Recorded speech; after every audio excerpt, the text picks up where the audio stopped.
It's Cinemassacre's Monster Madness, GodzillaThoN.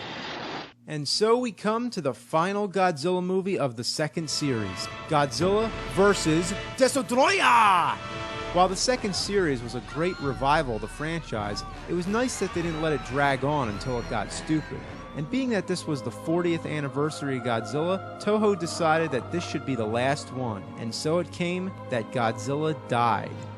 It was a big deal. It was like when Superman supposedly died, or when Beavis and Butthead were supposed to die, even though they didn't.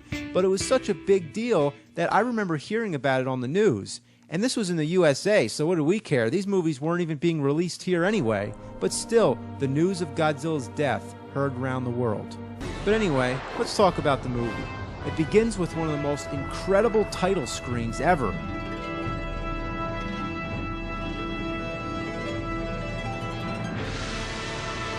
That's awesome. The opening scene depicts Godzilla attacking not Tokyo, but Hong Kong, in glowing red. What's wrong with him? Well, you remember how he was born from nuclear radiation? Well, his heart is a nuclear reactor and it's melting down. That's the actual explanation in the movie. I'm not kidding. This burnt form of Godzilla is also in the Nintendo Wii game, Godzilla Unleashed. So anyway, his heart is on the verge of atomic explosion that'll blow up the whole universe. Pretty fucking extreme. Next thing, there's all these creatures running around which look like a combination of a scorpion, the predator, and alien with the thing coming out of its mouth.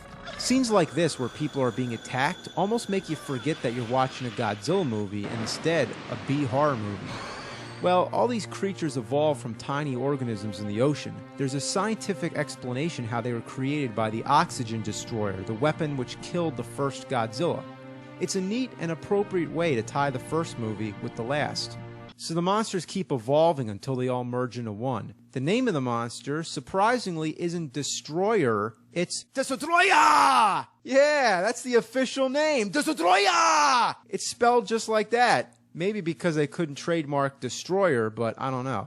So they send out a plane and it freezes Godzilla. It's actually a pretty cool effect when his face freezes. And once again, they send out the army to fight the giant monsters. It's been 22 damn movies and they still don't get it? Give it up!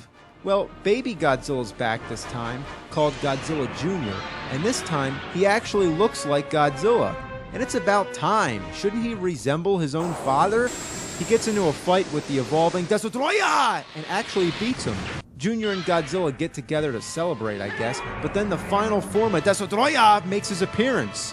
He looks like the goddamn devil. Destrooiah grabs Junior and drops him into a building, then blasts it apart, basically killing him.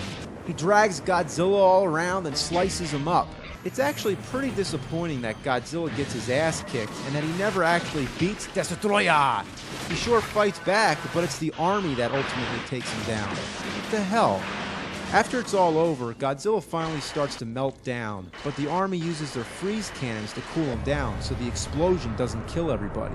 Surprisingly, watching Godzilla die is pretty sad, but all the energy from his body goes into his son, who grows to full Godzilla size.